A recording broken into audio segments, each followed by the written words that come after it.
Bismillahirrahmanirrahim. Assalamualaikum warahmatullahi wabarakatuh.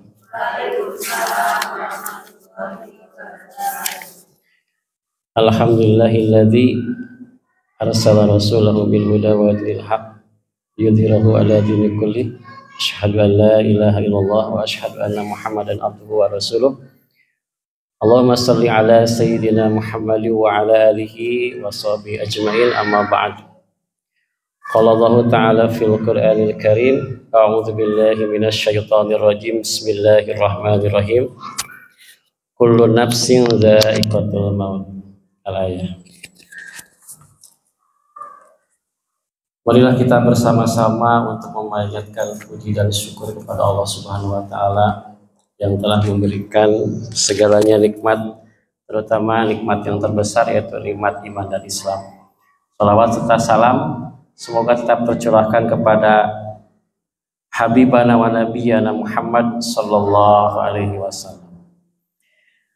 Ayat kutipan tadi, kullu nafsin dha'iqatul maut. Semua orang itu pasti akan mengalami kematian.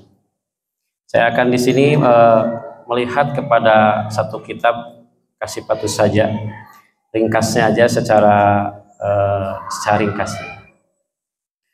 Qala musannif rahimahullah ta'ala wa nafa'ana bi ulumihi. Bismillahirrahmanirrahim. Allazi ari perkara, Sunda dulu ya, tapi ngerti kan ya. Allazi ari perkara yalzamu an wajib. Maksudnya wajib di sini kan wajib ada dua ya, ada wajib fardu ain sama fardu kifayah.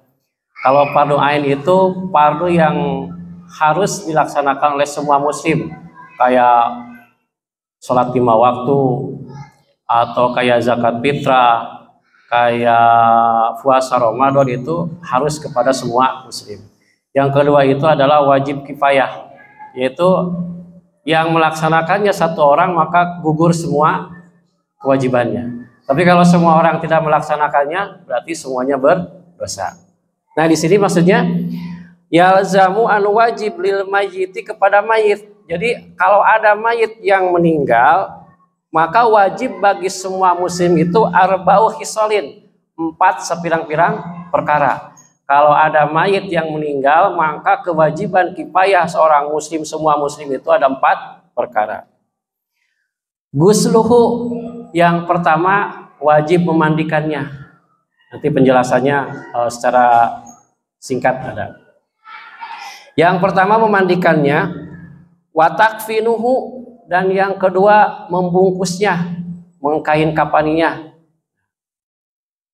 Wassalatu alaihi, dan yang ketiga adalah mensolatinya.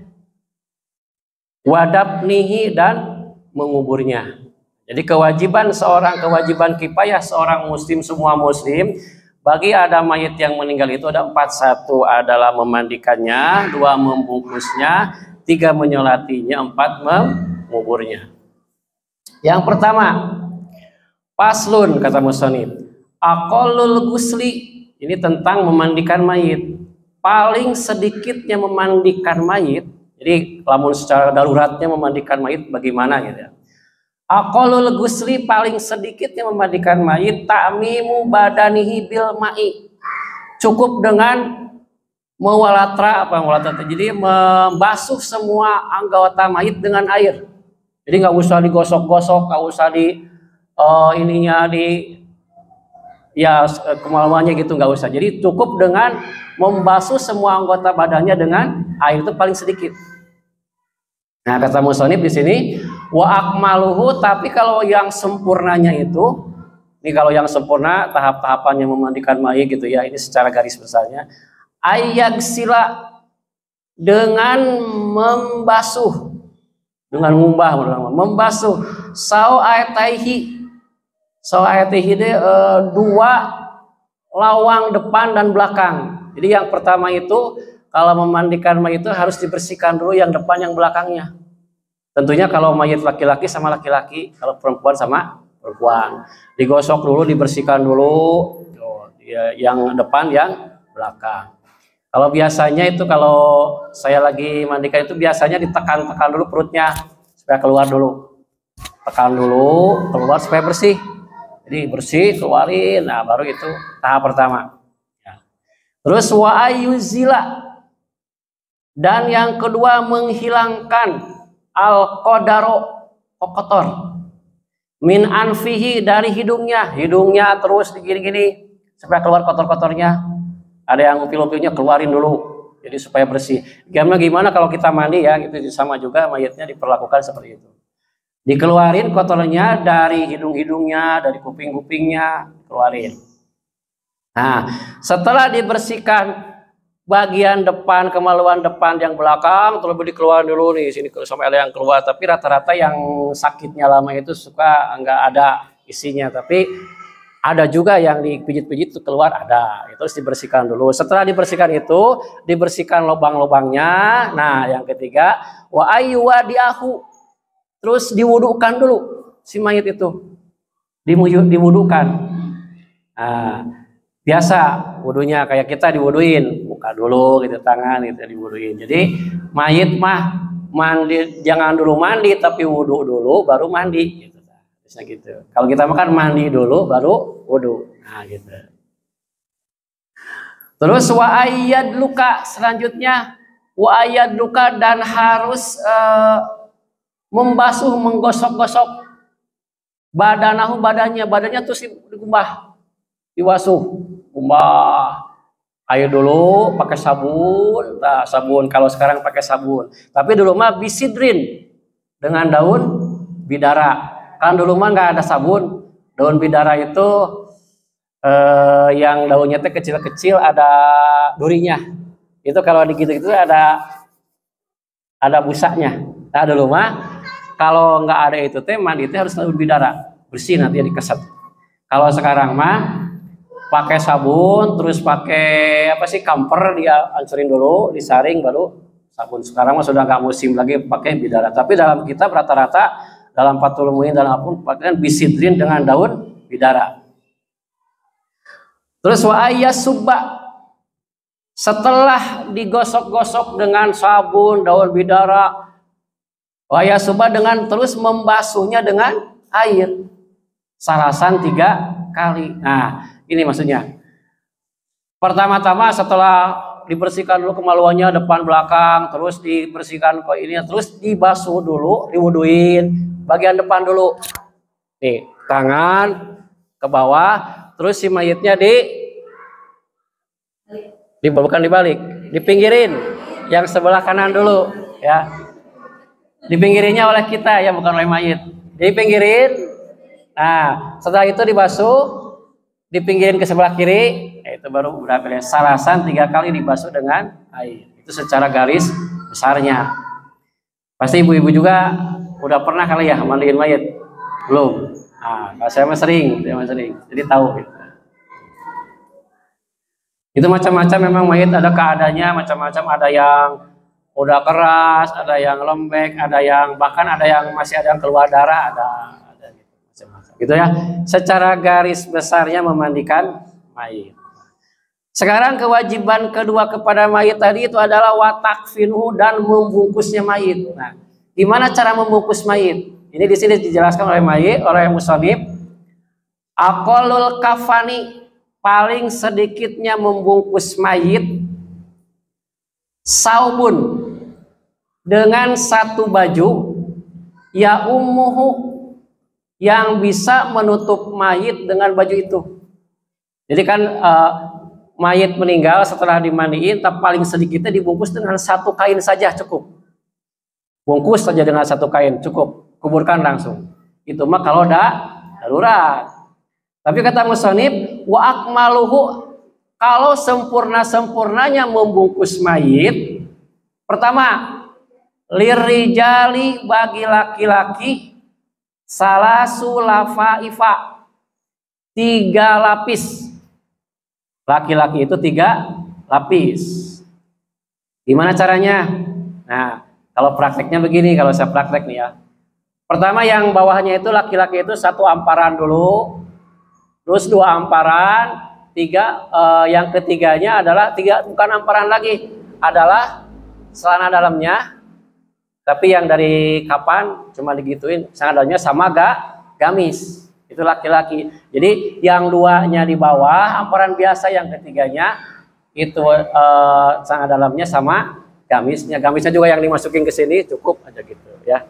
Terus sama bawahnya pakai kapas. Nah itu yang sempurnanya kalau bagi laki-laki.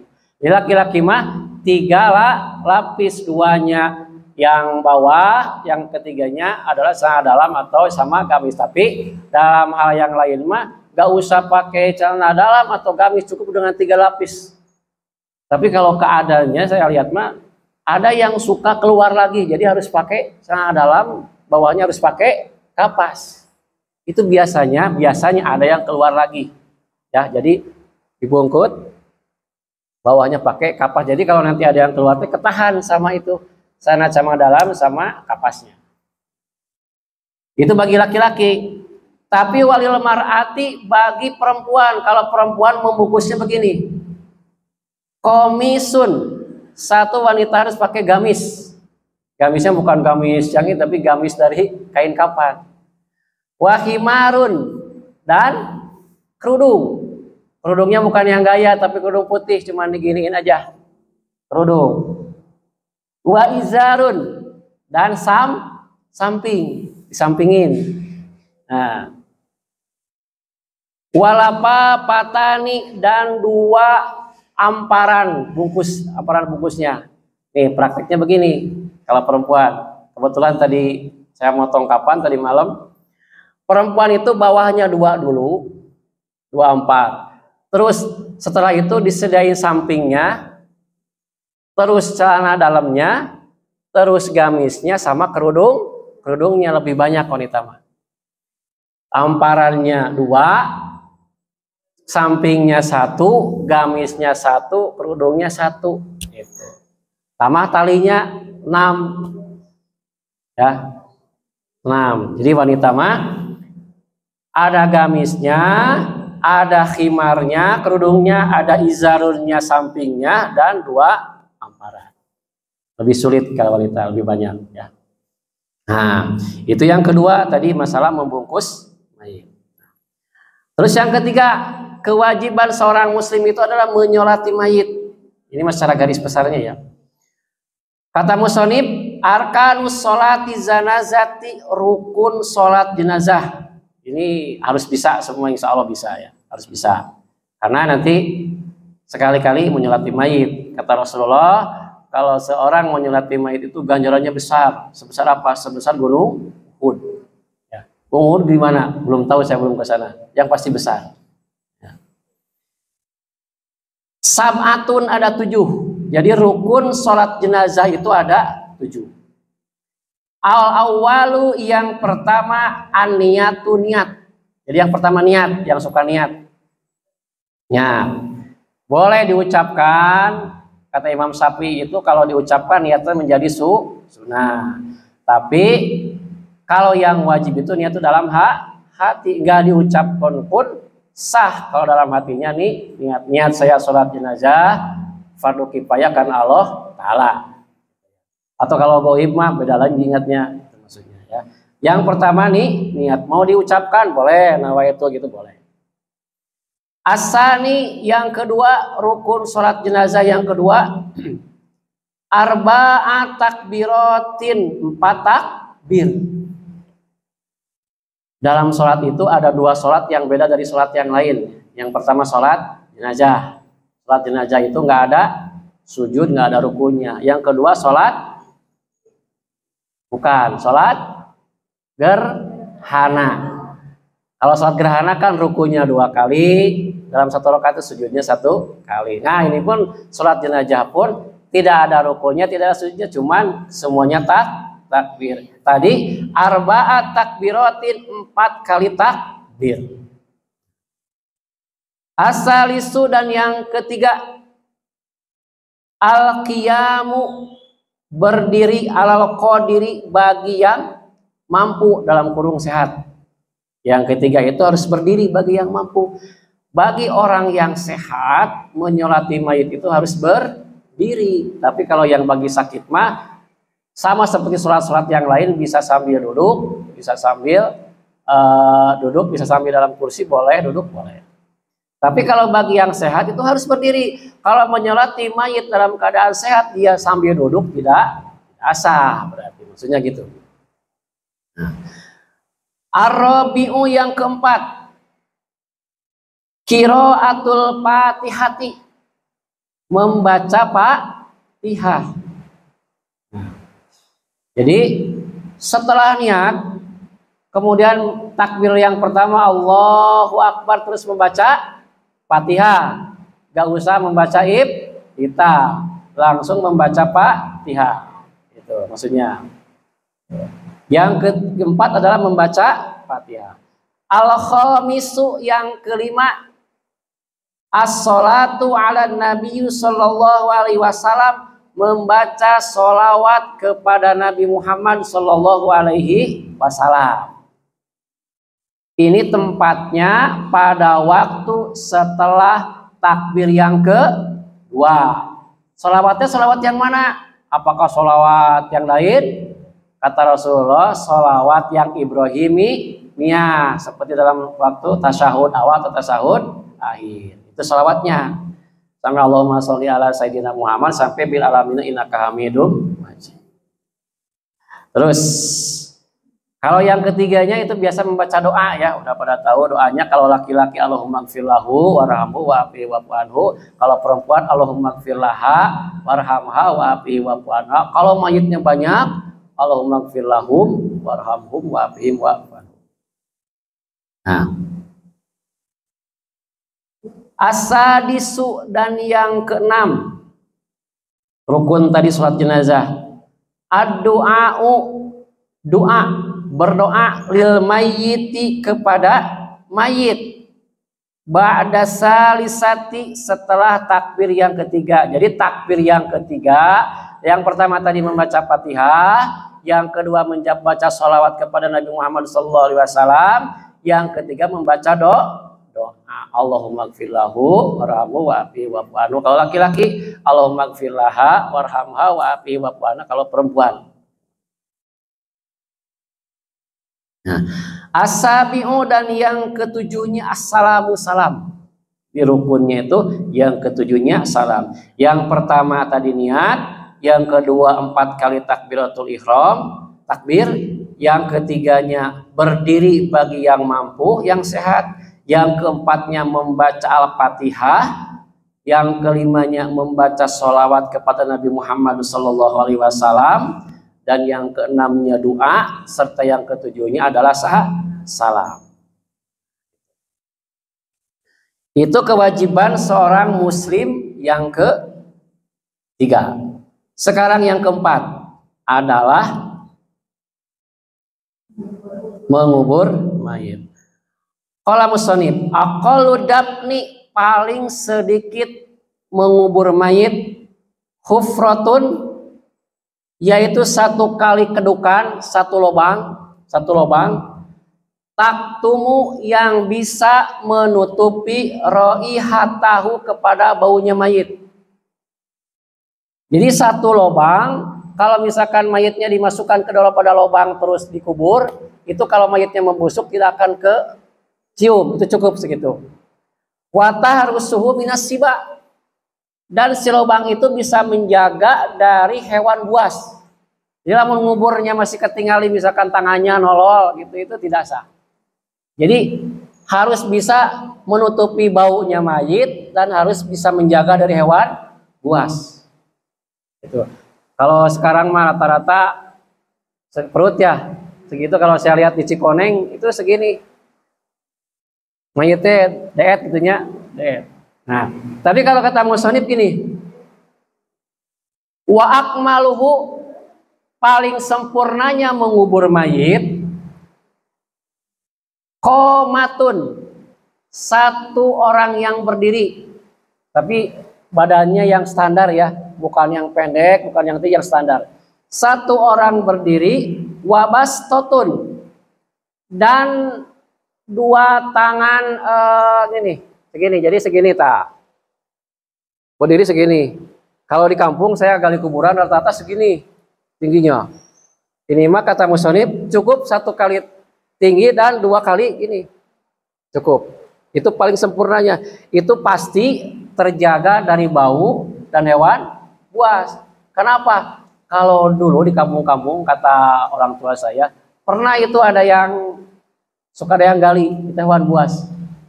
Atau kalau misalnya gini, ini mah mitos ya, tapi pernah kejadian ya. Kalau yang meninggalnya misalkan gadis, itu biasanya ada yang ngegali. Kalau tidak ditungguin, itu pernah kejadian.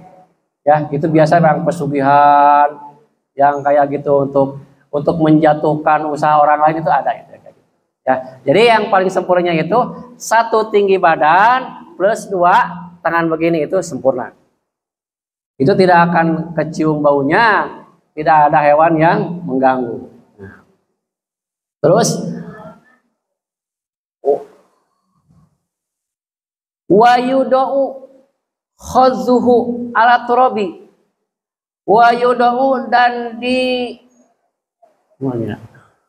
maksudnya teh diantelkeun ditidurin wa yudau dan didiamkan khaduhu si pipinya ala turabi kepada tanah. Jadi tanah nate biasa nama diganjelan ku tanah. Pertama supaya tidak ngejungkal gitunya. Kedua memang bantalnya kita itu nanti adalah tanah. Itu. Wa yajibu tawjihul kiblati dan wajib si mayit itu dihadapkan kepada kiblat. Kalau di sini mah kepalanya di sana, kakinya di sana, diserongin ke sini. Kan kalau gali kuburan itu ke bawah, terus ada itunya, lahatnya. Lahat itu ada tempat untuk mayit di pinggirnya nanti. Si mayitnya dipinggirin, kepalanya ngadap ke kiblat, kakinya ke sana, terus si mayitnya dikituin, dipinggirin. Nah itu si ininya dibuka, biasanya kalau saya ya dibuka, diantelkan karena tanah, kakinya dibuka, semua dibuka. Supaya apa? Supaya nggak gerah itu punya. Itu memang kata musonif itu kata pengarang kitab itu, kata Imam Syafi'i itu emang harus dibuka. Jadi ininya si jidatnya itu ke tanah harus nempel, sama kakinya juga harus nempel. Dan kita itu pasti gitu semua nanti ya. Soal waktu saja nanti. Nah, gitu. Jadi kewajiban pertama tadi adalah memandikan mayit, kedua membungkus mayit, ketiga menyolati mayit, keempat mengubur mayit. Nah, setelah beres, boleh nggak mayit digali lagi? Kan banyak nih di otopsi ya, ada otopsi. Di sini ada nih, musonif menjelaskan di sini pengarang kitab.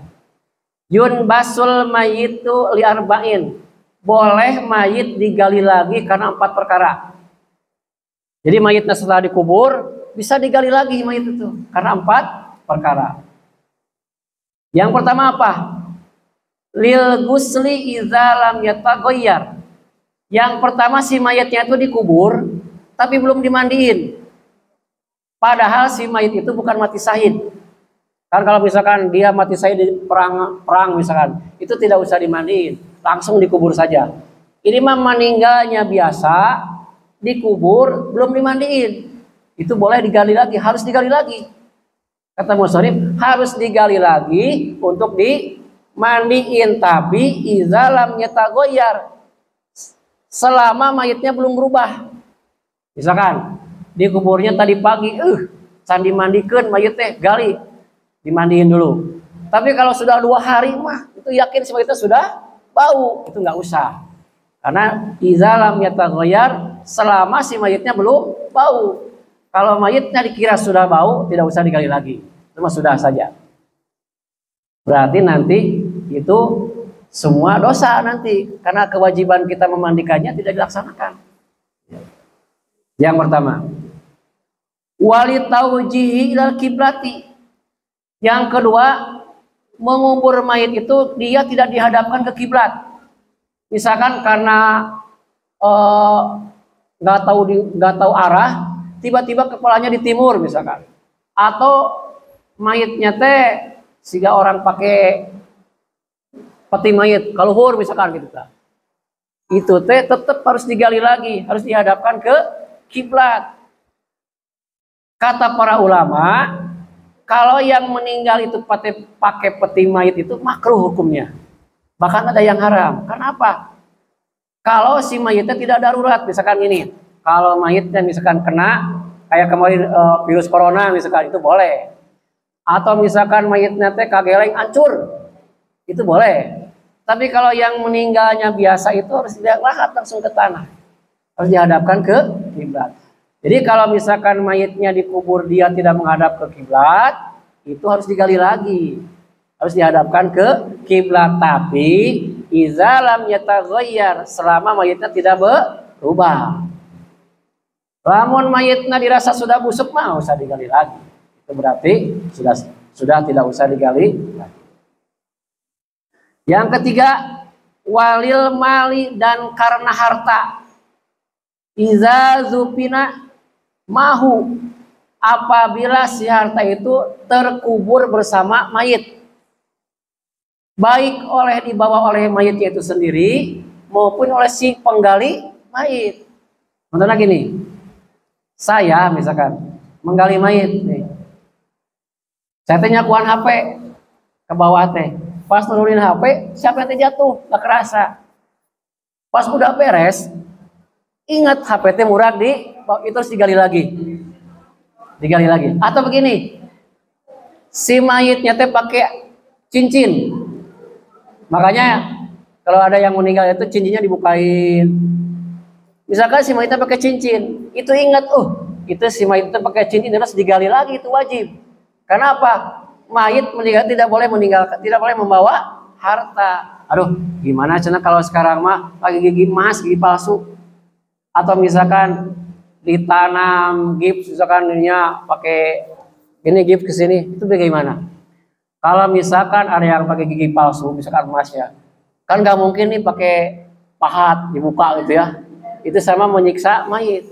Karena kata Rasulullah, perlakukan oleh kamu mayit itu sebagaimana orang yang hidup. Karena apa? Dia itu lebih sensitif dari yang hidup. Bahkan kalau memandiin itu tidak langsung diguyur gitu tak. Sialangnya pakai tangan supaya itu kan Rasulullah gitu. Memperlakukan mayit itu harus dengan lemah lembut.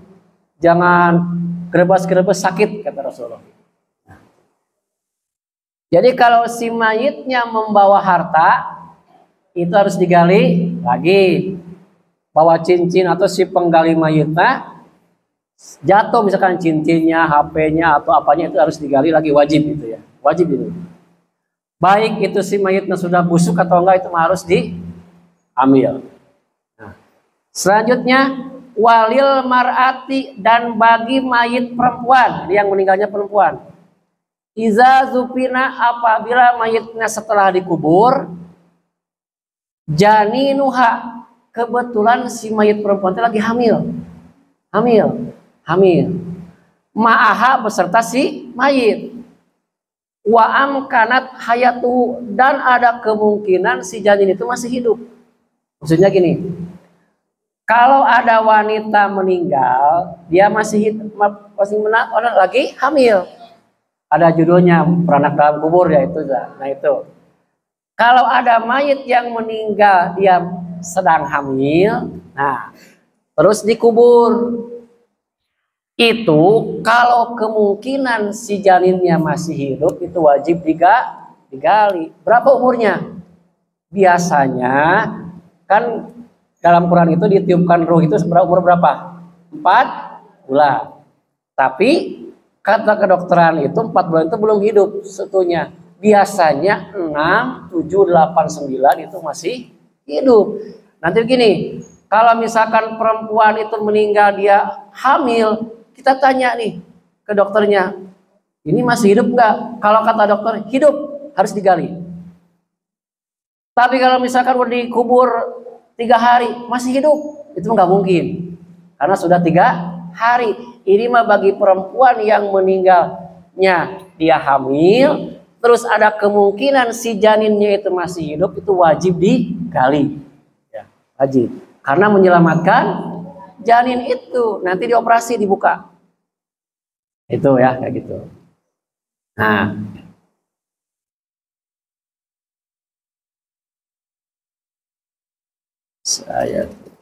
jadi diulangi lagi. Sebetulnya mah jarang-jarang ya kali kayak di Permata Biro ini paling berapa orang yang suka mandiin kan, yang utamanya siapa gitu. Tapi harus tahu ya, harus suatu saat misalkan nggak ada yang mandiin, siapa yang memandiin, atau misalkan harus ada timnya gitu ya. Kalau di sini Abah Soleh gitu ya, saya insya Allah suka gitu. Harus tahu bisa memandikan, harus tahu bisa membungkus mayit, harus bisa tahu menurunkan mayit ke dalam kubur kalau laki-laki. Kalau perempuan itu harus bisa memandikan mayit.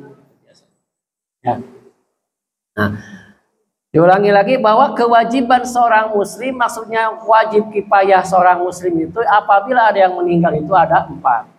Satu adalah memandikannya, kedua adalah membungkusnya, ketiga adalah menyolati mayit, dan keempat adalah mengubur mayit. Ini mah dasar-dasar kebiasaan sehari-hari ya. Kayak tadi, wajibnya ini bukan wajib ain tapi wajib kifayah. Jadi kalau satu orang yang melaksanakan, semua dosanya itu akan diampuni. Tapi kalau semuanya ada yang meninggal nih, bu orang mah izin misalkan kata tangga eta mau dimandikan, kurang mau ke kampung, dosa kabeh eta. Karena dia tidak memandikan mayitnya. Tadi ini mandiinnya ada cara-caranya, kalau paling sedikitnya dengan menyiramkan air ke seluruh badan sudah cukup. Tapi ada yang sempurnanya. Satu, membersihkan dulu kemaluan depannya, belakangnya, membersihkan kotorannya dari lubang-lubang hidung, kuping dan sebagainya. Terus membersihkan badannya dengan memberikan daun sidrin atau sekarang pakai sabun, dan harus membasuhnya dengan air. Terus yang kedua, membungkusnya harus bisa. Ini membungkusnya harus bisa, karena kalau misalkan yang bisanya lagi keluar kota gimana nanti, harus ada yang bisa. Kalau hanya asal-asalan itu biasanya pas diangkat itu suka rucang, rucang di tepa rubuh gitu tah, lamun teu tiasa mah. Ya. Jadi kalau laki-laki itu 2 bawah pakai gamis, pakai celana dalam terus dibungkus. Tapi kalau wanita itu 2 amparan, pakai samping, pakai celana dalam, pakai gamis, pakai kerudung. Nah, itu mudah ya. Terus harus bisa juga sholat jenazah. Boleh nggak wanita sholat jenazah? Boleh. Boleh ya. Ganjarannya besar, ganjarannya itu. Ada syaratnya. Yang pertama harus niat, 2 4 kali takbir, 3 harus berdiri bagi orang yang mampu, 4 membaca Fatihah, 5 harus membaca sholawat kepada Nabi Muhammad SAW, 6 harus berdoa, dan yang ke-7 harus salam. Terus yang ketiga harus yang keempat membungkus mayit, menguburkan mayit. Cukup paling sedikitnya dengan menggali kuburan, asal mayitnya bisa masuk, tidak kecium baunya, bisa terhindar dari hewan buas, itu cukup. Tapi kalau kata musonib, paling sempurnanya 1 orang berdiri plus 2 tangan begini, segini, itu sempurna. Pasti tidak akan tercium bau, pasti tidak akan ada hewan buas. Dan harus menyimpan si pipi si mayit itu ke dalam tanah, biasanya pakai gundukan tanah. Nih, kepala sampai belakang supaya terjungkir itu tah, ya. Dan harus dihadapkan ke kiblat. Si dahinya harus dibuka, ditolakkan karena tanah, si kakinya harus dibuka kepada tanah juga. Tadi mayit sudah dikubur boleh digali karena 4 perkara. 1, karena mayitnya belum dimandiin, apabila mayitnya belum berubah, artinya belum bau. Yang kedua, mayit dikubur dia tidak menghadap ke kiblat, itu harus digali lagi selama mayitnya belum berubah. Atau ada harta yang kebawa oleh mayit, balik oleh mayit itu sendiri, atau si penggali mayit yang jatuh hartanya, itu harus digali, wajib. Itu bahkan itu sangat wajib kalau ada yang ketinggalan harta. Dan yang terakhir, bagi seorang wanita yang meninggal, kedapatan dia lagi hamil dan ada kemungkinan janinnya masih hidup, itu wajib digali. Ya. Tapi tongnya hawanan gitu. Oh ya, janinan gali tanpa sepengetahuan dokter, itu harus ada sepengetahuan dokter. Ya. Jadi dari misalkan ada dari sarahnya saya dijelaskan, biasanya itu 6, 7, 8, 9 bulan itu biasanya hidup. Dan waktunya pun tidak boleh sampai 3 hari, itu sudah meninggal pasti. Pagi-pagi dikubur, siang-siang sore itu masih hidup katanya, kata Musoli. Ya, itu mungkin yang bisa disampaikan. Mungkin ada, nggak ada pertanyaannya, udah itu udah ngerti semuanya. Cukup ya. Sebentar. Ya.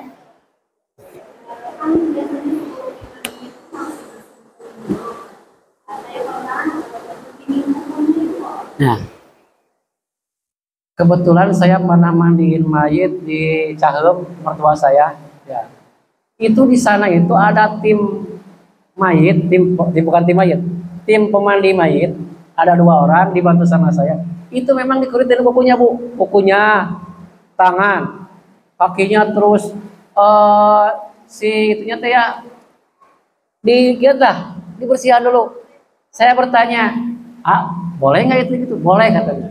Berarti boleh, dia punya keterangan, boleh. Ya. Asal jangan rambutnya, ya, jangan dicukurin. Kuku saya lihat pernah, kuku. Terus dia itu bawa minyak wangi, diwangiin. Itu pernah di Cikutra, mertua saya meninggal waktu itu, saya yang mandiinnya. Ada timnya itu, kita bawa gunting kuku, kita nggak guntingan kuku, asli mayit deh, tangannya, kakinya. Saya bertanya, boleh nggak? Boleh, berarti boleh. Ya. Makanya kalau mau meninggal guntingin dulu kukunya.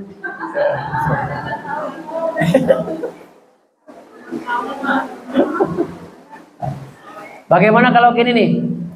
Bagaimana misalkan memandikan mayit kalau mayitnya itu kayak yang kegeleng misalkan ya, kepalanya.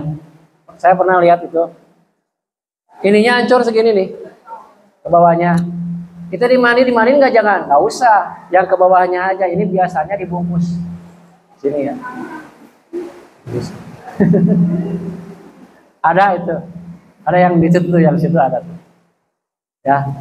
Kalau misalkan kayak virus gitu, boleh nggak dimandiin? Kalau misalkan kata dokternya itu berbahaya, nggak usah. Karena membahayakan kita. Nggak usah. Ya. Ya.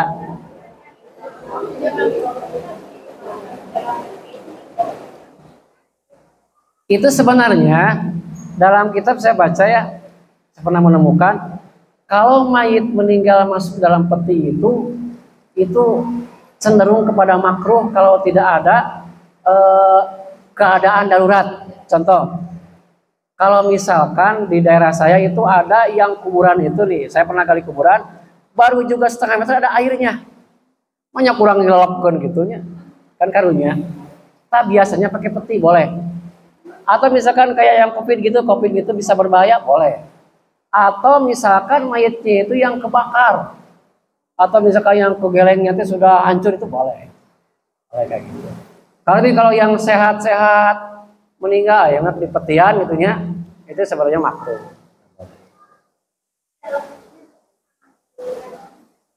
Kenapa? Tahu? Kalau misalnya pakai peti itu apa dengan ini pakai? Itu saya belum pernah itu ya. Biasanya kan yang suka di show itu ya orang non muslim ya, kelihatan gitu. Tapi ya harusnya mah dihadapkan ke kiblat, karena syaratnya tadi sedapkan ke kiblat. Bisa dimiringin gitu. Kalau keadaannya darurat, ingat keadaannya darurat.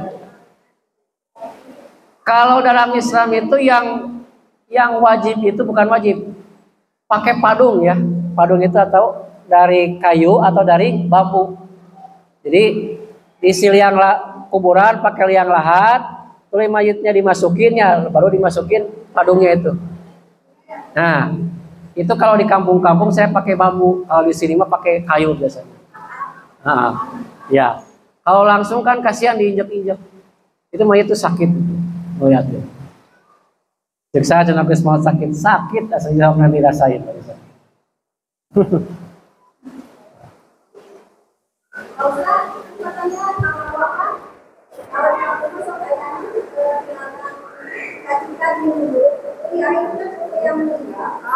Nah, dulu cenah di makam teh sok kayak cika-cikanya anu urung gitu. Eta mah mitos teh macan pernah ada. Ate kukuna leupas nanya. Can aya eta mah. Duka tuh. Saya eta mah. Saya tidak tuna lah, duka tapi saya. Terusnya kita berdoa saja. A'udzubillahi minasyaitonirrajim. Bismillahirrahmanirrahim. Innallaha wa malaikatahu yusholluna 'alan nabi. Ya ayyuhalladzina amanu shallu 'alaihi wa sallimu taslima. Allahumma shalli 'ala sayyidina Muhammad wa 'ala alihi wa sahbihi ajmain. Allahumma ighfir lil muslimina wal muslimat wal mu'minina wal mu'minat al ahya'i minhum wal amwat. Rabbana hab lana min azwajina wa dhurriyyatina qurrata a'yun waj'alna lil muttaqina imama. Allahumma ighfir lil muslimina wal muslimat wa lil mu'minat. Rabbana hab lana min azwajina wa dhurriyyatina qurrata a'yun waj'alna lil muttaqina imama. Allahumma nawwir qulubana bi nuri hidayatika kama nawwartal arda bi nuri syamsika abadan abadan bi rahmatika ya arhamar rahimin. Rabbana atina fid dunya hasanah wa fil akhirati hasanah wa qina adzabannar. Subhana rabbika rabbil izzati amma yasifun wa salamun alal mursalin walhamdulillahi rabbil alamin. Walhamdulillahi rabbil alamin. Al-Fatihah. A'udzubillahi minasyaitonir rajim. Bismillahirrahmanirrahim. Iyyaka na'budu wa iyyaka nasta'in. Shiratal ladzina an'amta 'alaihim. Saya mohon maaf apabila ada yang salah atau kata-kata yang kasar. Ini sengaja dari kesalahan saya sendiri.